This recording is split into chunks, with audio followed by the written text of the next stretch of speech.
આપીએ અને ખાણ એ હિસાબથી આપીએ કે 2 લીટર દૂધ ઉપર 1 કિલો ખાણ, બરાબર. અને હું તમને આ રીતે વિયાણાના 1-2 મહિના 3 મહિના થયા છે ને ઓચિતા એક હારે દૂધ ઘટી ગયું છે તો શું કરવું, તો એના માટેના બધા નુસ્ખાઓ છે. અથવા તો પછી કઈ બીમારી હોય અથવા શુગરની, મેં કીધું એમાં અગાઉ આપણે એક વિડીયો પણ બનાવેલો છે, ડિટેલમાં જોઈ લેજો કે શુગરની કેવી. જે કોઈ મિત્રોને ગાય ભેંસ, એચએફ ગાય, દેશી ગાય, જર્સી ગાય, જો કે જર્સી તો વધારે ભાગે આપણે આ બાજુ કોઈ નથી રાખતા, પણ છતાં વાત કરીએ તો આ બધી ગાયોના મામલામાં બીમારીનું સૌથી મોટામાં મોટો ટાઈમ એટલે ચોમાસું. એચએફ ગાય તબેલાના ધંધામાં કેવું છે ખબર, એકની હારે બીજું, બીજાની હારે ત્રીજું, ત્રીજાની હારે ચોથું, બધું જોડાયેલું જોઈન્ટ હોય.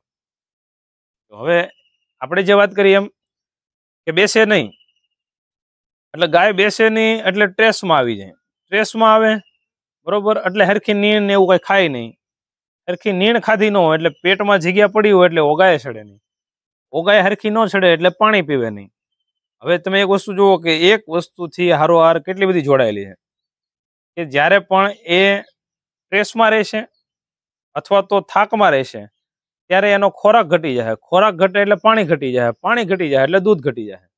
અને આ એક જો સમજદાર હોવ તો શક્ય હોય ત્યાં લગી કોઈ પણ પશુની અંદર દવાઓનો પ્રયોગ કરીને દૂધનું ઉત્પાદન નહીં મેળવતા. કારણ કે ક્યાંક ને ક્યાંક કોક ને કોક નાના બાળકો, અને કહેવાય ને કે તમે દૂધ જ્યાં ક્યાં આપતા હો, તમારું દૂધ જ્યાં જ્યાં જાતું હોય ત્યાં નાના બાળકો હોય અને એના પેટમાં આ બધી વસ્તુ દવા વળી જાય તો આપ સૌને હાથ જોડીને નમ્ર વિનંતી કે શક્ય હોય ત્યાં લગી આપણા દેશી ઇલાજ, દેશી નુસ્ખાઓ તરફ આવો. હા જરૂર મિત્રો. નમસ્કાર, મિસ્ટર તબેલાવાલા. મિત્રો ઘણા સમયથી થોડાક વિડીયો ઓછા મૂકીએ છીએ અને વિડીયો બનાવવાનો થોડોક સમય પણ બદલી ગયો છે, જેના કારણથી આપ લોકોના ઘણાના બધાના મેસેજ છે કે વિડીયો કેમ નથી મૂકતા. બીજી કોઈ જ પ્રોબ્લેમ નથી, કોઈ તકલીફ નથી, પણ શું છે ચોમાસાના કારણે કામ આડાવડું થઈ જાય, ઘણી વખત પાણીના કારણે, ઘણી વખત વરસાદના કારણે, જેથી કરીને વિડીયો બનાવવામાં થોડુંક લાંબા ટૂંકું થાય છે. બાકી બીજા કોઈ કારણ નહીં, કોઈ ચિંતાનો વિષય નથી અને આપણે ટૂંક સમયની અંદર પાછા રેગ્યુલર વિડીયો મેકતા થઈ જઈશું.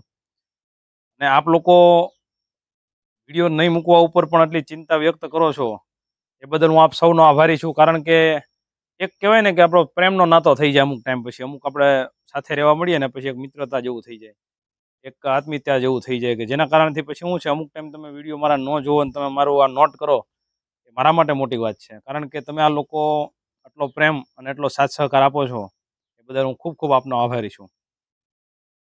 હવે ઘણા બધા મિત્રોનો એક પ્રશ્ન એવો હતો કે તમે જે કાંઈ સવારથી લઈને સાંજ સુધી કઈ રીતનું ખાણ, ખોળ, નીણ આપો છો એનો એક વિડીયો બનાવો.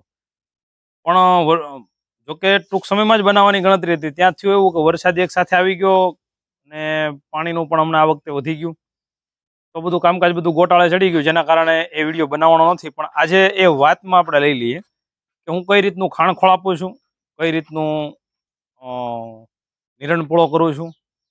બીજી વસ્તુ આની અંદર એક ઇન્વોલ્વ એ કરીએ કે ઘણા બધા અમારા મિત્રો એવા છે કે જેની પાસે એચએફ ગાયો છે, અને આ વાતમાં તમે ભેંસો પણ ઇન્વોલ્વ કરી શકો કે એચએફ ગાયો છે ને એની પાસે એચએફ ગાયોમાં દૂધ હાવ ઘટી ગયું છે, 1-1 લીટર 1.5 લીટર થઈ ગયું છે. તો હવે એના માટે શું કરવું? ચાલો તો આપણે વાત કરીએ.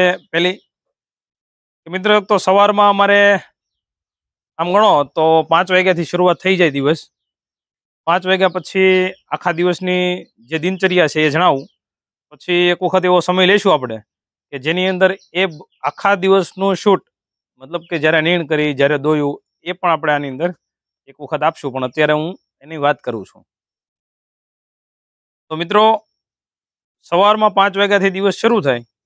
5 વાગે જ્યારે તબેલે જે કાંઈ પણ ગાયોએ, ભેંસોએ જે કાંઈ પણ પોદળા કર્યા હોય એનું વાહિંદું થાય.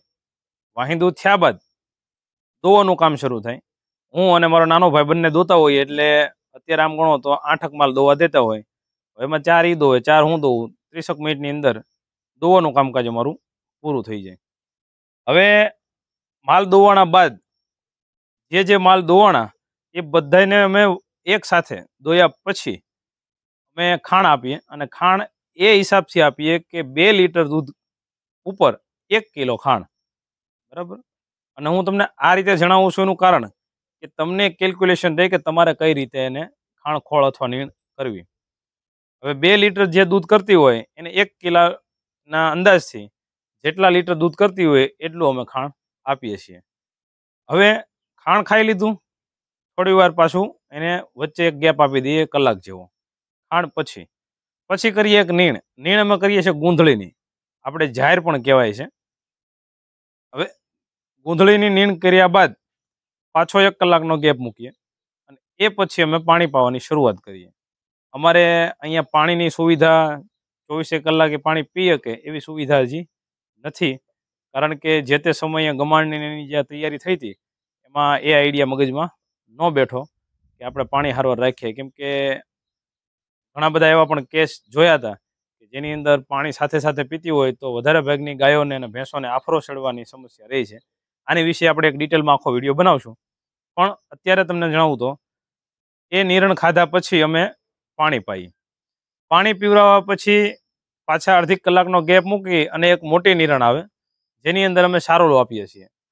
સારોલું ચોમાસામાં એ માટે ખાસ કે એ રાતના સમયે અથવા તો દિવસના પછીના સમયમાં એ પાણી વ્યવસ્થિત પી શકે. એટલે વ્યવસ્થિત મોટી નિરણમાં ચારોલો આપ્યા બાદ પછી ભેંસોની સાથે કોઈ પણ જાતનું એને હેરાનગતિ નહીં, ક્યારેય પણ એને ઊભી નહીં કરવાની. આ અમારી વાત કે અમારા તબેલામાં કઈ રીતની સુવિધા ને કઈ રીતની સિસ્ટમ છે. કે પછી 11 વાગે ખાઈ લેતો હોય ભલે, 12 વાગે ખાઈ લેતો હોય ભલે, કેમ કે બધાનો ખાવાનો જે કાંઈ ગાળો છે એ અલગ અલગ છે, બધાની ખાવાની સ્પીડ અલગ અલગ છે. એટલે જે ખાતી જાય એ બેસીને ઓગાળે ચડી જાય. પછી એ ઓગાળવાની સિસ્ટમમાં કોઈ પણ વ્યક્તિ ખલલ કરે નહીં, એને પછી આરામ કરવા દેવાનો. એટલે એ આરામ એનો 4 વાગ્યા સુધી હાલે. 4 વાગ્યા સુધીમાં એ નીણપોળો બધું ખાઈ લીધું હોય, ઓગાળક બધો કરી નાખ્યો હોય, પછી 4 વાગે પાછી એ જ સિસ્ટમ શરૂ થાય કે જે કાંઈ વાહિંદુ છે એ લેવાઈ જાય. વાહિંદુ લેવાના બાદ પછી એને વ્યવસ્થિત ધમારી પાણી પાઈ અને પછી પાછું એને આરામ. એટલે 5 વાગ્યા સુધીમાં એ બધું કમ્પ્લીટ થઈ જાય. એટલે અમે 6 વાગે દોઈએ એટલે 1 કલાક પાછો આરામ આપીએ. પછી પાછું 6 વાગે દોવાનું શરૂ કરીએ. અડધી કલાકમાં પાછું દોવાઈ જાય. દૂધ ભરાણા બાદ સેમ પ્રોસેસ સવારની. ખાણ આપી દેવાનું. ખાણ અપાઈ જાય એટલે પછી નીણ કરી નાખવાની. રાત ઉપર એક સારી વ્યવસ્થિત નીણ થઈ જાય એટલે પછી આરામ. આ રીતની અત્યારે અમારી દિનચર્યા છે. અને જો આ બધું વ્યવસ્થિત વરાપ રહેશે અને થોડુંક ભીનું છે એ બધું સુકાઈ જાય તો જે મેં વાત કરી છે એ વાત વિડીયોના માધ્યમથી જે ટાઈમે જે વસ્તુ દેવાય છે, જે વસ્તુ ખવાય છે એનો આપણે એક વિડીયો બનાવશું. હવે વાત કરીએ કે જે કોઈ મિત્રોને ગાય, ભેંસ, એચએફ ગાય, દેશી ગાય, જર્સી ગાય, જો કે જર્સી તો વધારે ભાગે આપણે આ બાજુ કોઈ નથી રાખતા, પણ છતાં વાત કરીએ તો આ બધી ગાયોના મામલામાં બીમારીનું સૌથી મોટામાં મોટો ટાઈમ એટલે ચોમાસું. એચએફ ગાય હોય તો કહેવાય તો ગાય જ. એટલે આ બધી ગાયોને જે કાંઈ સમસ્યાઓ આવે સૌથી વધારેમાં વધારે ચોમાસાની અંદર આવે. હવે ચોમાસાની અંદર વધારે તકલીફ આવવાનું કારણ એવું છે કે ગાયો છે એ ભીનાથી થોડીક આમ કહીએ ને દૂર રહેવા વાળી. જ્યારે ભેંસોને ચોમાસાની અંદર મજા આવે. ભેંસોના મામલામાં એવું છે કે એને તકલીફ ઉનાળામાં, કારણ કે એનાથી ગરમી સહન નથી થતી. જ્યારે ગાયોના મામલામાં એને તકલીફ ચોમાસામાં. એને પ્રોબ્લેમ જે કાંઈ છે એ ભીના હારે. તમે જોયું છે રોડ રસ્તા ઉપર જ્યારે પણ તમે જતા હો ને ઓચિતાનો છાંટા શરૂ થઈ જાય, વરસાદનો માહોલ હોય ત્યારે વરસાદ જેવું શરૂ થાય અને જેવા ચાંટા પડે એટલે ગાયો દોડવા મળે. એ જ જગ્યાએ જો ભેંસ હોય તો એ બેસી જાય છે આરામથી. ગમે એટલો વરસાદ આવતો છે એ પલળશે, ગમે એટલું પાણી છે તો એમાં એ તરશે. શું કરવા કે ભેંસોને પાણી હારે લગાવ, ગાયોને પલળવું ગમતું નથી. અને એવા સમયની અંદર ગાયોમાં દૂધના ઘટાડામાં વધુમાં વધુ સમસ્યાઓ જોવા મળે. હવે કેવું છે, પહેલું એક મોટું કારણ જે મેં નોટ કર્યું છે કે જ્યારે પણ ગીર ગાય હોય, દેશી ગાય હોય, જોકે એચએફ ગાય તો આલોટી લે છે ખરાબ હોય અથવા તો ભીનું હોય તો પણ આ ગાયોની અંદર કેવું છે કે જ્યાં ભીનું છે, તમે વાહિંદુ હરખું નથી કર્યું અથવા ઘણાને પાકો કોબું નથી, આરસીસી નથી અથવા નીચે કાંઈ મેટ પાથરેલું નથી અને કાચું છે તો તો એવા સમયની અંદર એ જે કાંઈ પણ એનો મૂતર હોય, એના પોદળા હોય, એ જે કાંઈ પેચકાણ થયું હોય ત્યાં ભીનું ને ભીનું રહે. અને ગાય આખો આખો દિવસ અથવા તો આખી આખી રાત બેસે નહીં. જેના કારણથી કેવું થાય કે એક તમે નોર્મલ વસ્તુ વિચારો કે તમે 24 કલાક અથવા 12 કલાક સતત ઊભા ને ઊભા જોવો તો તમારા પગની અને તમારા શરીરની હાલત કેવી હોય. એ જ પ્રમાણે એ 4 પગે ઊભી રહે, સતત બેસે નહીં, બરોબર. અને બેસે નહીં એટલે એના કારણે શું છે, ઓગાય ન ચડે. એક વસ્તુ આ દૂધના અને તબેલાના ધંધામાં કેવું છે ખબર, એકની હારે બીજું, બીજાની હારે ત્રીજું, ત્રીજાની હારે ચોથું, બધું જોડાયેલું જોઈન્ટ હોય. તો હવે આપણે જે વાત કરીએ એમ કે બેસે નહીં એટલે ગાય બેસે નહીં એટલે ટ્રેસમાં આવી જાય. ટ્રેસમાં આવે, બરોબર, એટલે હરખી નીણ ને એવું કઈ ખાય નહીં. હરખી નીણ ખાધી ન હોય એટલે પેટમાં જગ્યા પડી હોય એટલે ઓગાય ચડે નહીં. ઓગાય હરખી ન ચડે એટલે પાણી પીવે નહીં. હવે તમે એક વસ્તુ જુઓ કે એક વસ્તુથી હારોહાર કેટલી બધી જોડાયેલી છે કે જ્યારે પણ એ સ્ટ્રેસમાં રહેશે અથવા તો થાકમાં રહેશે ત્યારે એનો ખોરાક ઘટી જાય. ખોરાક ઘટે એટલે પાણી ઘટી જાય. પાણી ઘટી જાય એટલે દૂધ ઘટી જાય. અને આ એક આખી સાયકલને તમારે રેગ્યુલર કરવા માટે પાછો એક આખો અઠવાડિયાનો સમય વયો જાય જ્યારે પણ આ વસ્તુ થાય ત્યારે. હવે આ વાત કરીએ આપણે કે ગાય બેસતી નથી એટલે દૂધ ઘટવાની. હવે બીજી વાત કરીએ કે ઘણી વખત તમારા ખોરાકની અંદર તમે જે કાંઈ પણ નીણ આપો છો એની અંદર એને અમુક પોષક તત્વો, એને અમુક અમુક વિટામિન્સ, અમુક અમુક મિનરલ્સ, આ જે વસ્તુઓની બધી જરૂરિયાત છે, આ જે કાંઈ હું તમને કહું છું ને એની વિશે ડિટેલમાં એક વિડીયો બનાવશું આપણે. પણ અત્યારે ખાલી ફક્ત વાત કરું છું કે એટલી બધી વસ્તુઓ હોય, બરાબર, કે જેની એને જો એને ગળપણની જરૂર પડે, ખટાશની જરૂર પડે, આપણે જેમ આપણા જેમ બધા સ્વાદો જોવે ને એને પણ અમુક અમુક વસ્તુઓની જરૂર પડતી હોય. હવે એ વસ્તુઓથી વંચિત રહેવા મળે ને અમુક એવી વસ્તુ ઘણા બધા વ્યક્તિઓ એવા છે કે જે ખાલી ને ખાલી આપણે કહેવાય ને ઘઉંનું કુવળ ભૂસું તરીકે પણ ઓળખાય, એ ભૂસું જ ખાલી ખવડાવતા હોય. તો ફક્ત ને ફક્ત ડ્રાય વસ્તુ ખાઈને એને અમુક ટાઈમ પછી એ પ્રોબ્લેમ થવા મળે. અથવા તો એક ધારું લીલું ખાતી હોય તો ઘણી વખત અત્યારે ચોમાસાના કારણે અમુક ઈયળોની તકલીફ રહેતી હોય તો શેરવાનું શરૂ કરી દે તો પણ દૂધ ઘટી જાય. એટલે આવી સમસ્યાઓમાં શું છે કે તમે ફરતી નીણ કરતા હો તો દૂધ ઘટવાના ચાન્સ ઓછા છે. સાથે સાથે એ પણ જુઓ કે ગાય બેસે છે કે નહીં, કેમ કે જો સતત ઊભી રહેતી હોય તો પણ દૂધ ઘટવાના ચાન્સ છે ઓછા. એટલે આવી સમસ્યાઓમાં શું છે કે તમે ફરતી નીણ કરતા હો તો દૂધ ઘટવાના ચાન્સ ઓછા છે. સાથે સાથે એ પણ જુઓ કે ગાય બેસે છે કે નહીં, કેમ કે જો સતત ઊભી રહેતી હોય તો પણ દૂધ ઘટવાના ચાન્સ છે ઓછા. પછી એક તમને નુસ્ખો જણાવું, મેં અગાઉ એક વિડીયોમાં જણાવેલું છે પણ કે ગાયને કે ભેંસને જે તમારા વ્યવસ્થિત દૂધ કરે છે એને આપણે નીણ કઈ રીતે કરવી અને ખાણખોળ કઈ રીતે દેવો, અગાઉ વાત કરી. તો એની પાછળ તમે એક વસ્તુ એ નોટ કરો કે ગાયને કે ભેંસને જો દૂધ ઘટતું હોય તો એનામાં ઘણીવાર કેલ્શિયમની પ્રોબ્લેમ પણ હોય, શુગરની તકલીફ પણ હોય. જો આ વસ્તુ તમને ખ્યાલ હોય, તમારી પાસે ઉછરેલી હોય ને એવી કંઈ તકલીફ ન હોય તો બહુ સારી વાત છે. પણ છતાં આવું હોય તો એકવાર ચેક કરાવી લેવું. અને રાત્રે ગોળ પલાળી અને જો સવારે તમે આપો, ખાણમાં પણ દઈ શકો, પણ જો પીવે તો વધારે સારું. એને 2 લીટરની અંદર 500 ગ્રામ જેટલો ગોળ ભેળવી તમે રાત્રે પલાળી દો અને સવારમાં તમે એને પાઈ દો તો એનાથી શું થાય કે દૂધનું પ્રોડક્શન વધશે. દૂધના પ્રોડક્શન વધવાની સાથે સાથે લાંબા સમય સુધી દૂધ ઘટશે નહીં. આ એક સારામાં સારો ઉપાય આપણો ઘરેલું. બાકી કોઈ દવાઓ કે કોઈ ઇન્જેક્શન કે એવો કોઈ ઉપયોગ જો તમે કરતા હો તો એ તમારું પોતાનું મંતવ્ય છે, તમારું પોતાનું માલ છે.